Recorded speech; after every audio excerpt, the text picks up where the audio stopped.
The two angels came to Sodom at evening. Lot sat in the gate of Sodom. Lot saw them and rose up to meet them. He bowed himself with his face to the earth, and he said, "See now, my lords, please turn aside into your servant's house. Stay all night, wash your feet, and you will rise up early and go on your way." They said, "No, but we will stay in the streets all night." He urged them greatly, and they came in with him and entered into his house. He made them a feast and baked unleavened bread, and they ate. But before they lay down, the men of the city, the men of Sodom, surrounded the house, both young and old, all the people from every quarter. They called to Lot and said to him, "Where are the men who came in to you this night? Bring them out to us, that we may have sex with them." Lot went out to them to the door and shut the door after him. He said, "Please, my brothers, don't act so wickedly. See now, I have 2 virgin daughters. Please let me bring them out to you, and do you to them as is good in your eyes. Only don't do anything to these men, because they have come under the shadow of my roof." They said, "Stand back." They said, "This fellow came in to live as a foreigner, and he appoints himself a judge. Now we will deal worse with you than with them." They pressed hard on the man, even Lot, and drew near to break the door. But the men put forth their hand, and brought Lot into the house to them, and shut the door. They struck the men who were at the door of the house with blindness, both small and great, so that they wearied themselves to find the door. The men said to Lot, "Do you have anybody else here? Sons-in-law, your sons, your daughters, and whoever you have in the city, bring them out of the place, for we will destroy this place, because the cry of them is grown great before the Lord. The Lord has sent us to destroy it." Lot went out and spoke to his sons-in-law, who were pledged to marry his daughters, and said, "Get up, get out of this place, for the Lord will destroy the city."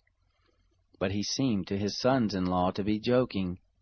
When the morning arose, then the angels hurried Lot, saying, "Arise, take your wife, and your 2 daughters who are here, lest you be consumed in the iniquity of the city."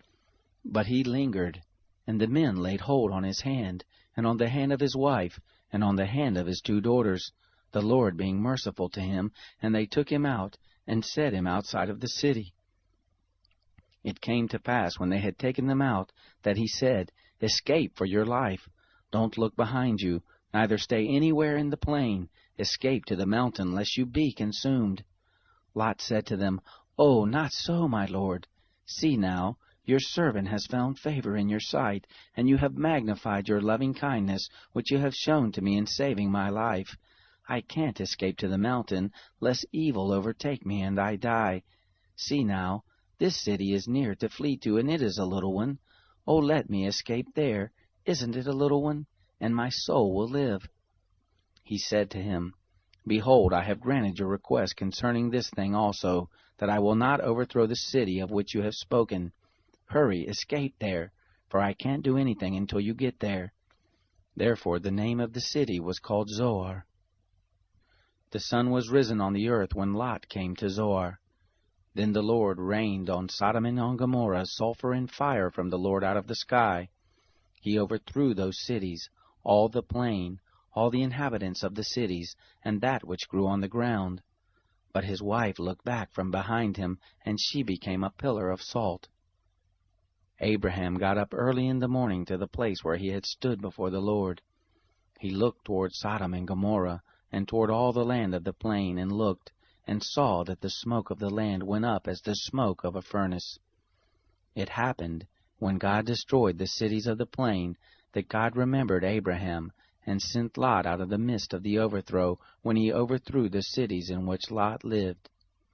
Lot went up out of Zoar, and lived in the mountain, and his 2 daughters with him, for he was afraid to live in Zoar.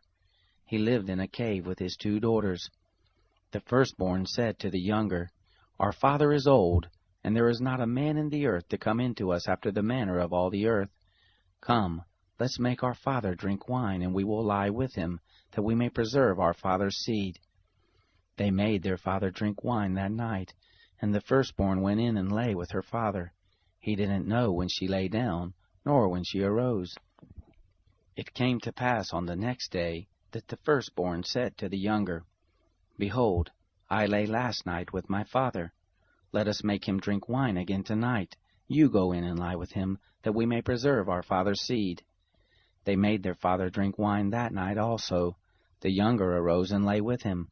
He didn't know when she lay down, nor when she arose. Thus both of Lot's daughters were with child by their father.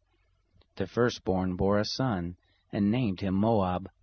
The same is the father of the Moabites to this day. The younger also bore a son, and called his name Ben-Ami. The same is the father of the children of Ammon to this day.